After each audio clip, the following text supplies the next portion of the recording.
So C.J. Stroud, Pops, and Micah Parsons. I mean, as you already know, because you brought it to my attention, and I went and looked at it a little bit.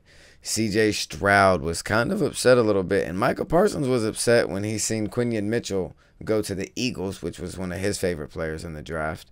And then you got to notice how C.J. Stroud was upset when Ricky Pearsall went in the first round, at the bottom of the first round, pick 31 to the San Francisco 49ers out of Florida, Pops. And he had that crazy one-hand grab. What'd you think of it?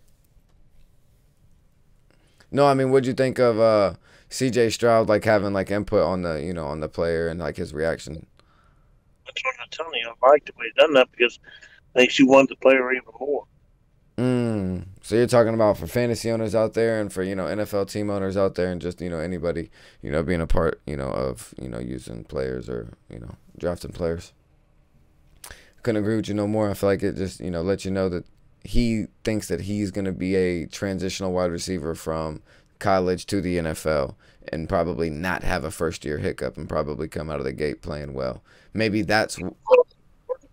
Huh? It showed you he wanted him. He was disappointed. Yeah, exactly. 100%. I think so. That he showed disappointment because they wanted him. Because he even said, well, we do got Diggs now. He even referred to it, but you can tell he wanted him. That Ricky Seal.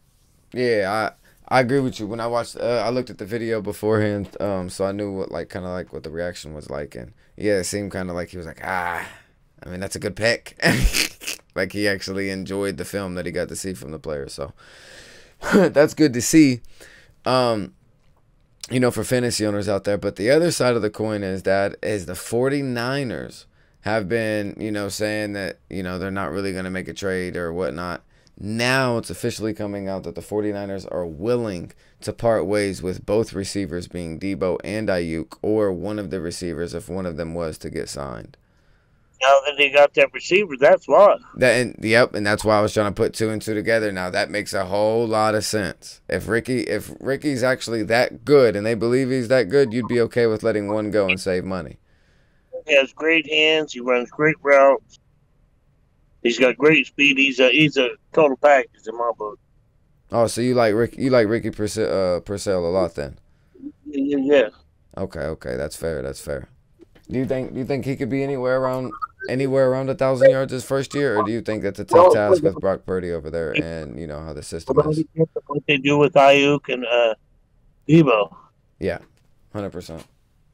Do you think? Okay, so then let me ask you this: if Deebo or Aiyuk, if Aiyuk gets signed, do you think that the Steelers would take on the contract with Deebo and whatnot, or do you think someone would?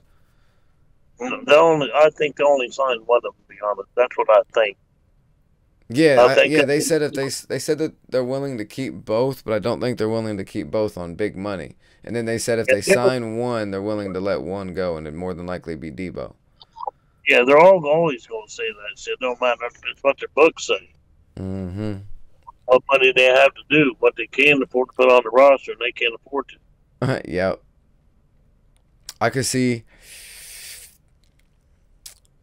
Deebo going to the AFC. I could see them getting Deebo out of the NFC so they didn't have to worry about him at, you know, at minimum. So I'll say, you know, my guess would be an AFC team is where he would land if he was to be traded or if he was to go play, you know, for a different team. Subscribe to the Juice and Pop Show.